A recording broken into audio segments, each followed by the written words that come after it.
Had a bit of fun during the last international break, doing some bold predictions, as is normally the case. Some of them went rather well, some of them went rather badly, but I will hold myself to account for the things I say on the internet. That'd be a fine concept for certain people to adopt, wouldn't it? And react to my bold predictions from the last international break. We're going to look at some of the good ones first, then we'll look at some of the bad ones. I know you're waiting for those. Before we do that, please do hit the subscribe button if you're enjoying the video. Give us a thumbs up and get down there in the comments what surprised you over the last block of 6 games and what went exactly as you thought it would. Let's start, as I said, with some of the good ones. We'll start right at the top with our tearaway leaders, Coventry. What did I have to say about the Sky Blues? Be round 22, still over 2 per game. They're set up for it. So by Christmas, Coventry will score their 50th goal. Yeah, that prediction hasn't come in yet, but it looks like it is going to. On the bolder meter, on the bold scale, it's not the boldest thing I said during that particular video, but Coventry did, in the last block of 6 games, still score at a rate of over 2 per game. They added 13 onto the total, so really it feels like a bit of a shoe in the way Cov are playing at the moment. They need 10 goals from the next 7 games, which takes us up to Christmas, and they will be there at the magical 50 and tracking for the magical 100. Staying at the top, here is a little view on Middlesbrough 6 games ago. No, let's go 46. Hayden Hackney to start 46 EFL games for Rob Edwards and Middlesbrough. He's not even going to get a rest. He's going to start every single one of them. I think Jason Knight did it for Derby from central midfield last season. I will address the elephant in the room in that particular clip, but the idea that Hayden Hackney will start every EFL game this season for Middlesbrough is on. He is 15 for 15, and I think he's even been moved forward into a more advanced sort of attacking midfield role there. Obviously, the elephant in the room, I said he was going to do it for Rob Edwards, and I can guarantee everybody, it is an objective fact, that will not be happening. Let's talk about Charlton. What did I say about them? Let's say Charlton are going to hold as the best of the 3 promoted League One teams until at least the November international break. Higher than Birmingham and Wrexham. And indeed they did. Charlton continue to be the best of the 3 promoted League One teams. They are currently in 9th spot. They've got a 2-point gap excuse me, over Birmingham City and a 2-point gap over Wrexham as well. So I don't know how many more international breaks we'll be able to say that for, but Charlton did have a good run of fixtures. I think they mirror, I know Birmingham had their own little win streak in there, but I think they mirror Wrexham in sort of 1 defeat in 10 or 11. So well done, Charlton. And are we going to have to come up with something new, given maybe Wrexham's more longer term improvement in form and Birmingham's quick splurge of points in the middle of that last 6-game block? I think we got one more good one before everything's going to turn sour. I'm going to start getting everything wrong. What did I say about Portsmouth? What did Pompey have? They only had 5 defeats at home all season. They are going to have more than 5 defeats at home by Christmas. Yeah, so this is actually going fairly well, this prediction. Pompey lost another 2 home games in that last block. Although, Portsmouth fans will point out, they were to Coventry and to Stoke. And that there's some fixture difficulty things in there. However, we are ever close to the 5. I think I said more than 5, didn't I? So, yeah, we need another 2 games. And I think, was it before Christmas? I said, or was it before New Year? I can't remember. Either way, Pompey need to buck their ideas up at Fratton Park, or I will be right. And that brilliant low total last season of 5 all season lost at Fratton is going to be eclipsed before we get anywhere near to the end of the season. Right. Shall we get on to the terrible predictions? And we will start with what I had to say about Sheffield Wednesday. Let's say Sheffield Wednesday are going to win at home for the first time before the November international break. Yeah, that didn't happen, did it? So Wednesday at home had 3 games in the last block.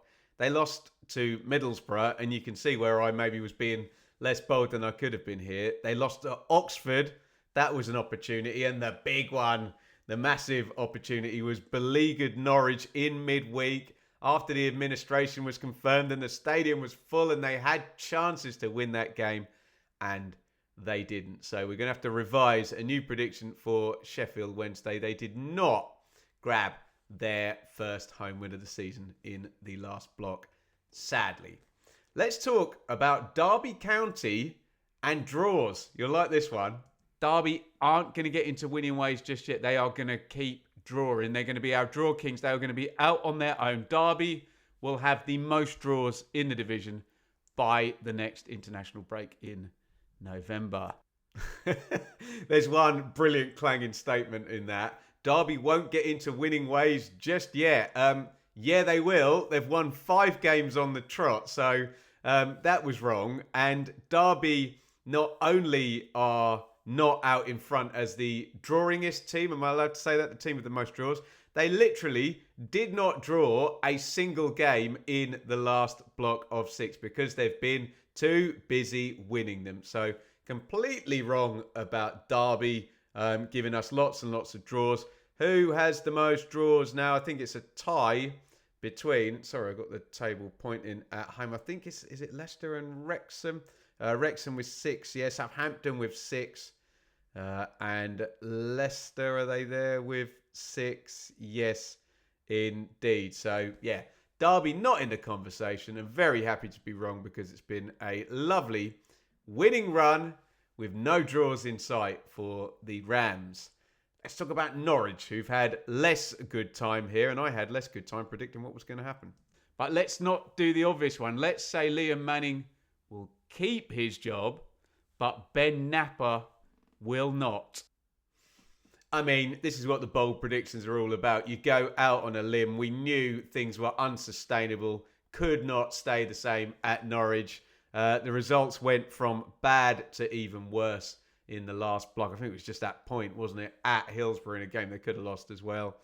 I thought maybe we might see a bigger change in terms of the sporting director going rather than the manager.